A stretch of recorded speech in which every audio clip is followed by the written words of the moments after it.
Hi YouTube, welcome back to another video here.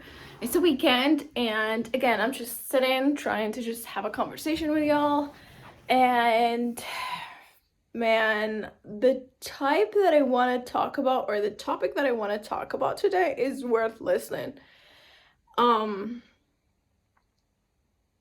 And I mean, like, I've been through this and I just wanted to share with you guys. It's like dealing with narcissists is the worst thing ever.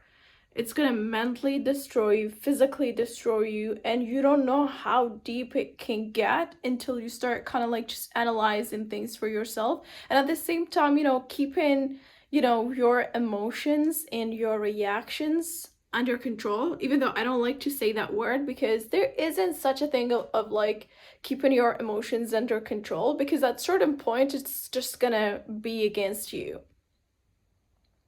Now, the fact that we have like a lot of narcissists maybe we dealt with and we didn't know, or we didn't recognize it until we actually start seeing things coming our way that it's quite negative, and we just wanted to understand why we're reacting that way. So it's not we're just questioning another person's behavior, we're just questioning our behavior.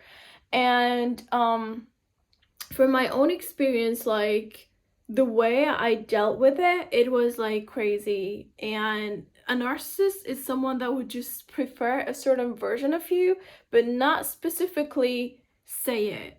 They would just manipulate you until you will be on a certain state, so you will be their victim for the rest of your life. And I'm not the type of person that would just, say like I know it all. I'm just studying about these things and I'm kind of like just taking actions toward it on a daily basis, and that's why I'm sharing it with you guys.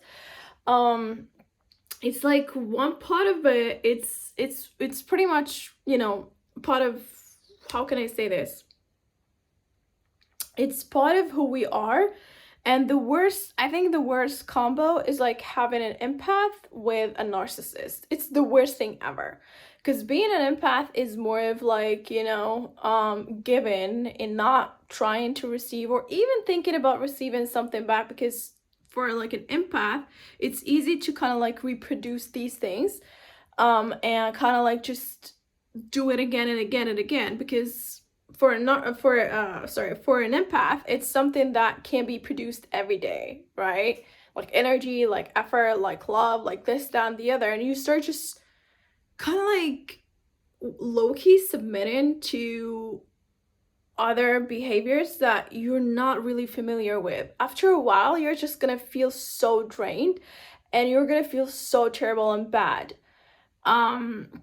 And then you will be questioning all your behavior and blaming yourself for it, which is, it's good to kind of like just trying to analyze yourself and find a balance between all of these things. But at the same time, what I want you to understand is like you are under, manipulative type of a situation.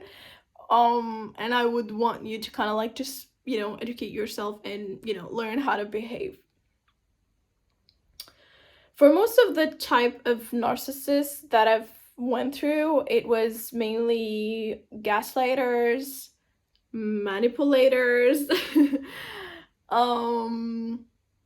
What else? It was like a lot of things, and I can flag one right now, but the way for me to actually reach that part of like knowing and flag one immediately, it was basically because I had to show myself how is it like to have like a healthy type of, um type of like conversation, or how is it like to be in a place where there is like narcissist free type of people, right?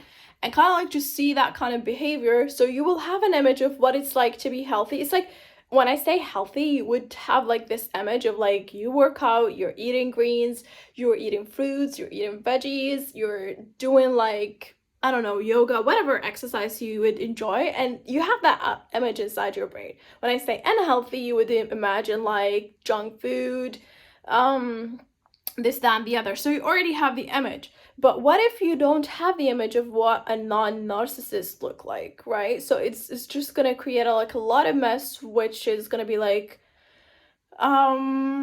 how can I say that? It's just gonna be like something that you've never saw. So how can you actually, define what is, you know, like, how can you define, I guess what I'm trying to say is, like, how can you define a non-narcissist if you never experiment that, right?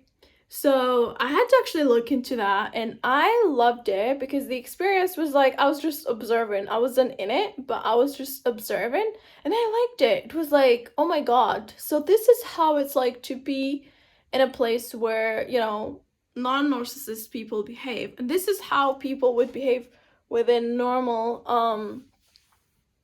mental, state. So that's why it becomes so easy for me to kind of like just define that, right? Just define what it's like to um be or having a discussion with a narcissist, and how can you define that, how can you protect yourself. I've been reading this book, and I'm actually on chapter I'm on hold on, like, which chapter I'm on. I take actions out of books, actually. Just give me a sec. Oh my God.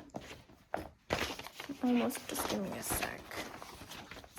I almost dropped my... Okay, so yeah, I'm on chapter 12, which is related to who is in danger of falling victim to a narcissist. So I'm just, I guess I'm already in the middle of this book. I think I'm gonna finish it end of this month. And yeah, so it helps me a lot kind of like defining these things, and at the same time kind of like just understanding how things would roll with people that are not narcissists. And I love it. I love it. I love it so much. I love the fact that I'm just learning from it, and I love that I have an idea of like what it's like to, have that kind of healthy space or healthy people around you.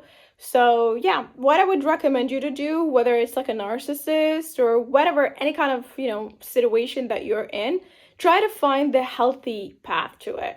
So when you have the image of a healthy path, then it will be easy for you to define what is not healthy, right? So if you don't have like an image, or if you've never watched, let's say, a success story or what people went through, to get to where they are, you will never have an idea of like what it's like to go through that path. So you will just perceive a certain situations where your brain is just creating images for you, and you don't know whether they are true or not.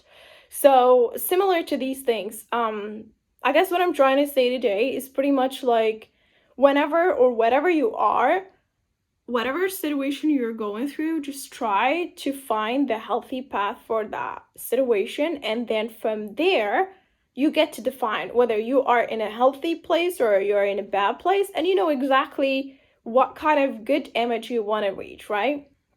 So yeah, that's pretty much what I wanted to share with you guys. I guess today is like 86. We're 4 days left to finish the challenge, and I'm so happy that we're gonna finalize this finally. And yeah, that's pretty much what I wanted to share with you guys, and see you guys tomorrow. Bye bye.